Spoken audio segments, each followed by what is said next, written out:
Oh, hello there. I see you've caught me in the middle of finishing up my lovely elderflower lemonade. It's a pity you couldn't try some. This stuff is bloody amazing. Okay, now that I've wasted a video introduction showing everybody how cultured I am. Okay, so today I wanted to talk to everybody about some things that I have a massive problem with.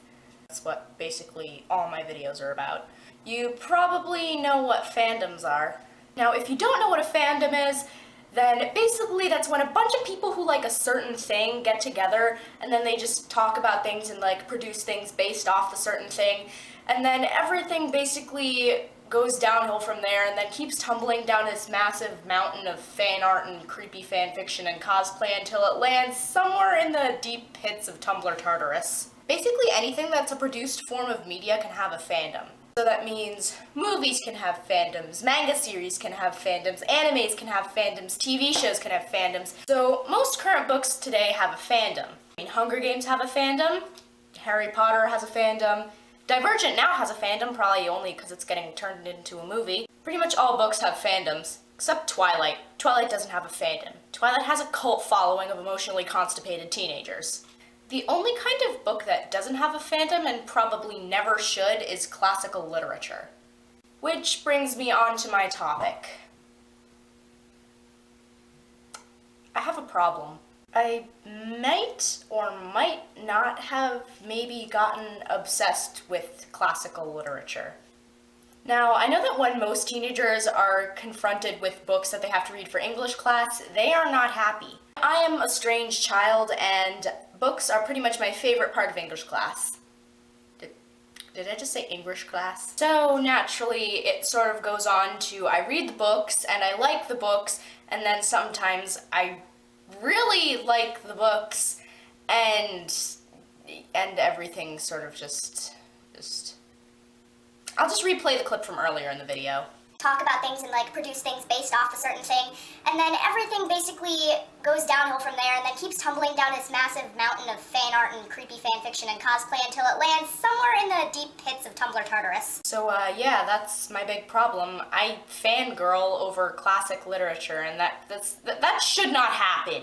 When all this first started, I tried to like corral my fangirl urges to do fangirl things about this, but eventually it kind of got out of control, and this year the books we were reading were really good, and I'm gonna replay that clip again. And then everything basically goes downhill from there and then keeps tumbling down this massive mountain of fan art and creepy fan fiction and cosplay until it lands somewhere in the deep pits of Tumblr Tartarus. So basically there's a bunch of things that this has led me to. One of them wasn't technically my fault. I basically blame all the discussions we had in class about Lord of the Flies. One of the topics happened to be this question. If there were girls on the island, how would Lord of the Flies be different? And naturally this led me to come up with an entire alternate universe and all these new OC characters, and I just don't even know where my mind is at this point in my life. I almost wrote the fan fiction on that one. Almost. I kept myself from going too far. Honestly, if fandoms of most current series are weird, if you get into classic literature, like, what are you even doing with your life? I already told you about the OC problem with Lord of the Flies. I'm pretty sure this has happened to some other people too. So this is my OC for A Midsummer Night's Dream. Her name is Sparkles, and she's a fairy. Her best friend is Peace Blossom, and she thinks that Puck is hot. Look at how beautiful she is. Who doesn't think that Puck is hot? And if you thought the fanfiction for current fandoms is creepy... At first, it was just a feeling. I could get over it for a while until I could be alone again. Being with Tavros was worth it. But then it got worse. Every time I saw him, all I could think was about what I'd done to him. It was so disturbing. And I don't even know what to say about the things that I have been trying to restrain myself from writing. What were you thinking, Lilith? Macbeth shouted. I spend every day of my life trying to keep these demons under control, and then you go and summon them behind my back? Lilith stared at her husband. Well, what did you expect me to do? I know you don't have the heart to take a life, and unless you can man up, we're never going to get anything accomplished. And then when shipping gets involved? Oh dear God, when shipping gets involved. Stop looking at me like that. I'm hideous. Why would you be looking at me in the first place anyway? I don't care that you're hideous. You did when you were alive. Well, I'm different now. You know, because I'm dead and stuff. What? You heard me. That doesn't make any sense. I can't believe anyone liked you. I'm pretty sure there is no one else on this planet who is a fan of Creature X Elizabeth. And then, as with any other fandom in existence, it sort of just like leeches into your daily life and starts taking over every aspect of you. Ain't no party like a Gatsby, Carter, because a Gatsby party don't stop until at least 2 people are dead and everyone is disillusioned with the Jazz Age as a whole.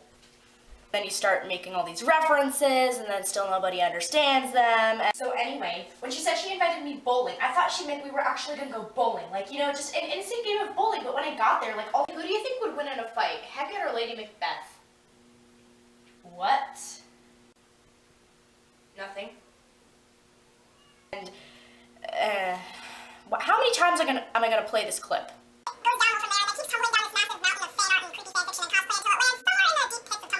So all this nonsense sort of started out with Lord of the Flies. Actually, it started a little bit before that with The Great Gatsby. But back then, I was nowhere near as bad as I am now.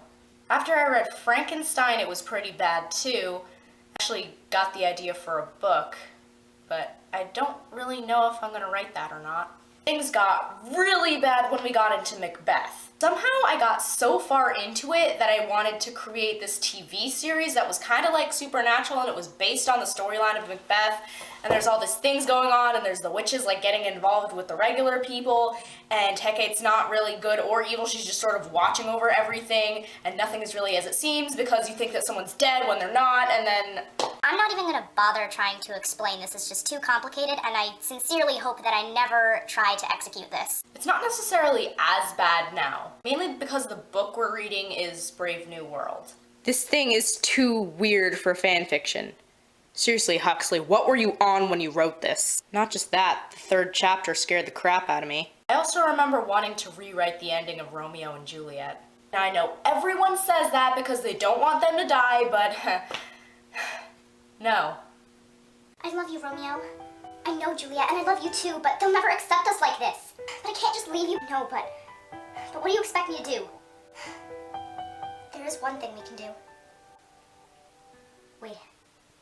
Wait, you don't mean... Well, do you have any better ideas? Look, I have my necklace. We can use it as an offering.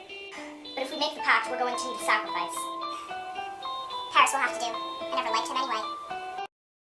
The only thing that I'm not obsessed with is Jane Eyre, and literally the only reason for that is because I haven't read it yet. So yeah, go ahead and leave me some comments or some video responses or some kind of feedback, because I want to know, is this normal? No. Is this good? Is this bad? Should this even exist? Does anyone else feel this way? Because I'm flipping out on the inside right now. I think I might have locked my cat in the closet. Fudge. Tumblr Tartarus.